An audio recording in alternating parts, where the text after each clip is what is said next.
یہی سکھایا جاتا ہے آج کل. میں ایک انگلش سیکھنے کے لیے ایک انسٹیٹیوٹ میں گیا, تقریباً 10 سال پرانی بات ہے. کوئی ایسا انسٹیٹیوٹ مل نہیں رہا تھا جہاں صرف لڑکے ہی لڑکے ہوں, تو مجبوراً چلے گئے کو ایجوکیشن میں پگڑی پہن کے کہ بھئی پگڑی دیکھ کے ذرا تھوڑا سا کنارے پہ بیٹھ گئے. ایک ہفتہ رہا ہوں, پھر بھاگ کے واپس آ گیا. میں نے کہا نہیں رہ سکتے. جو ماحول دیکھا ہے ہم نے, لڑکیوں کو بلایا جاتا تھا, سامنے کھڑا کیا جاتا تھا کہ آپ ان لڑکوں کے سامنے پریزنٹیشن پیش کریں. پریزنٹیشن جو بھی پیش کرنی ہے وہ لڑکیوں کے سامنے بھی کر سکتی ہیں لڑکیاں, اور ظاہر ہے سیکھنے کے لیے بولنا پڑتا ہے. اس وقت میں نے اندازہ لگایا کہ کچھ لڑکیاں حیا والی ہیں, ان کو لڑکوں کے سامنے بات کرتے ہوئے جھجک محسوس ہوتی ہے, جو کہ شریعت چاہتی ہے کہ ہو, چاہتی ہے شریعت کہ ہو یہ, لیکن ان کے اندر سے باقاعدہ کھرچ کھرچ کے شرم و حیا کو نکالا جا رہا ہے, انہیں بتایا جا رہا ہے. دیکھو وہ انسٹیٹیوٹ جو ہے وہ تعلیم کا ادارہ ہے, انگریزی تو ایک تعلیم ہے نا, اس کا کلچر تبدیل کرنے سے کیا واسطہ.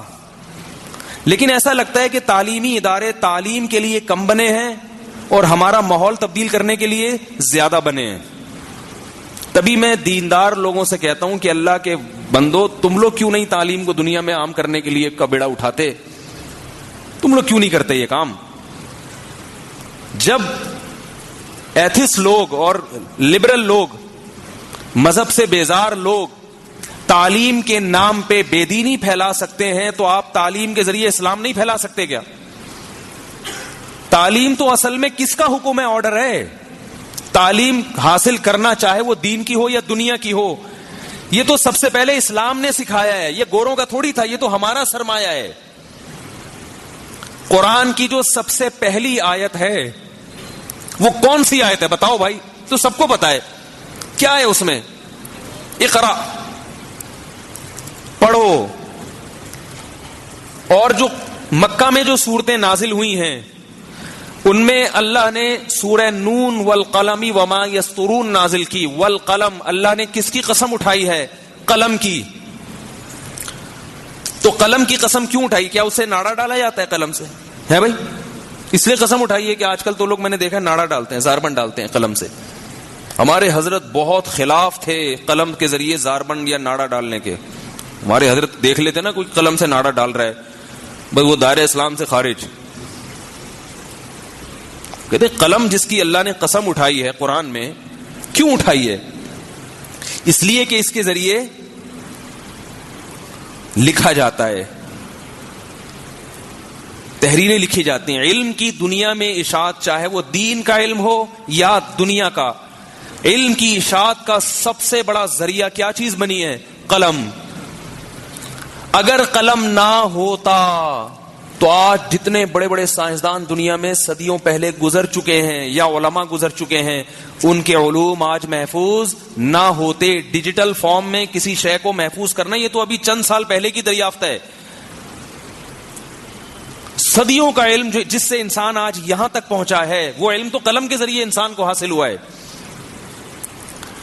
تو اس لیے میں بار بار عرض کرتا ہوں, میں کیا, ہمارے اکابر, ہمارے علماء کے دیندار لوگ تعلیم پہ توجہ دیں, وہ اپنے انسٹیٹیوٹ کھولیں, اپنے اسکول کھولیں جہاں معیاری تعلیم ہو اور ماحول کیا ہو, وہ ماحول ہو جو اسلام نے دیا ہے. آپ کو پتا ہے کہ امام غزالی اتنے بڑے مفکر, اتنے بڑے عالم, جس چھت کے نیچے, جس مدرسے کے نیچے امام غزالی بیٹھ کر اتنے بڑے عالم بنے, اسی چھت میں, اسی ماحول میں, اسی حلیے میں, اسی داڑھی میں, اسی پگڑی میں, اسی جبے میں البیرونی جیسا سائنسدان بھی پیدا ہوا ہے. پہلے زمانے میں علماء کے لباس میں اور سائنسدانوں کے لباس میں کوئی فرق, بولو بھائی, نہیں ہوا کرتا تھا. اب الگ الگ ہو گئے. پتلون والے وہ ادھر چلے گئے, ٹھیک ہے, شلوار والے ادھر آ گئے. اب دیکھتی وحشت ہوتی ہے, پگڑی والے کو پینٹ والے سے وحشت ہوتی ہے, وہ آ کے مجھ پہ فتوا لگائے گا, فنڈامنٹلسٹ بولے گا, تانا دے گا, ابے یہ ان سالے جاہل, ان کو کیا. اور پینٹ والے کو, مولوی صاحب کو دیکھ کے کیا ہوتی ہے وحشت, یہ فتوا لگا دے گا, بولے گا انگریز کا پٹھا ہے یہ دائرہ اسلام سے خارج. یہ جو فرق ہوا ہے نا, فرق, دو الگ الگ لائنیں مسٹر اور مولوی کی بن گئی ہیں, الگ الگ ٹریک پہ چل نکلے. اس لیے کہ ہم نے تعلیم کے اپنے ادارے کھولنے کی کوشش، ہم نے گوروں سے تعلیم تو لے لی. دیکھو گوروں نے پہلے ہم سے تعلیم لی ہے. یہ جو گوروں کی آج تعلیم ہے یہ انہوں نے کہاں سے لی تھی؟ مسلمانوں سے. انہوں نے لی مگر کلچر مسلمانوں والا نہیں لیا. یہ تو گورے خود اعتراف کرتے ہیں ان کی کتابوں میں کہ اگر مسلمان کی ترقی نہ ہوتی، جو مسلمان سائنسدان نہ ہوتے، تو آج ہم جس ترقی پر ہیں 300 سال کے بعد یہاں پہنچتے. اور بعض نے تو لکھا ہے پہنچتے ہی نہیں، کیونکہ ہمیں غور و فکر کرنا، تعلیم کے راستے پہ ڈالنا، یہ کام مسلمانوں نے کیا ہے.